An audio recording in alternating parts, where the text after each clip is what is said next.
Hi everyone, hope you all are fine and doing well. Today we will learn about the hydrocephalus management. तो हमने पहले ही बताया था कि हाइड्रोसेफेलस क्या होता है कि इसमें जो ब्रेन होता है, जो वेंट्रिकल्स होते हैं, उसमें फ्लूइड का कलेक्शन हो जाता है, क्योंकि थर्ड एंड फोर्थ वेंट्रिकल्स जो होते हैं उनका जो कनेक्शन है वो ब्लॉक हो जाता है, जिसकी वजह से जो CSF है उसका ड्रेनेज नहीं हो पाता है, तो ब्रेन में फ्लूइड का कलेक्शन हो जाता है, CSF का कलेक्शन हो जाता है। तो इसके मैनेजमेंट के बारे में पढ़ेंगे।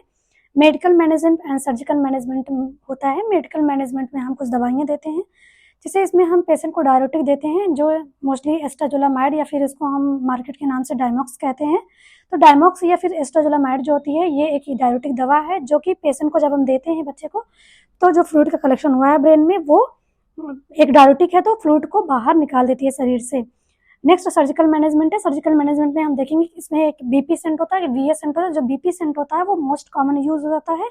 बस जो BP सेंट है वो अगर किसी पेशेंट को पेरिटोनाइटिस हुआ है या फिर एब्डोमिनल प्रॉब्लम है कोई सीवियर, तो पेशेंट को हम BP सेंट का इस्तेमाल नहीं करते हैं।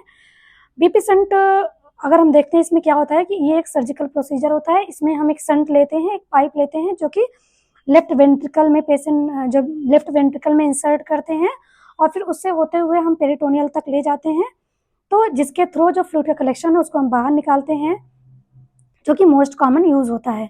नेक्स्ट है BA सेंट। BA सेंट जो वेंट्रिकुलो आर्टियल सेंट होता है। इसमें हम पेशेंट के जो लेफ्ट वेंट्रिकल है उसमें हम जो पाइप है, जो हमारा सेंट है, उसको इंसर्ट करते हैं इंसिजन के थ्रू, और वो वहां से आते हुए जो हमारा राइट एट्रियम होता है हार्ट में, वहां तक लाते हैं, तो जिससे हम फ्लूइड को बाहर निकाल सकते हैं ब्रेन से।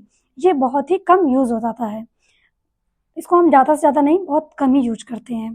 तो ये था मैनेजमेंट हाइड्रोसेफेलस का। Thank you.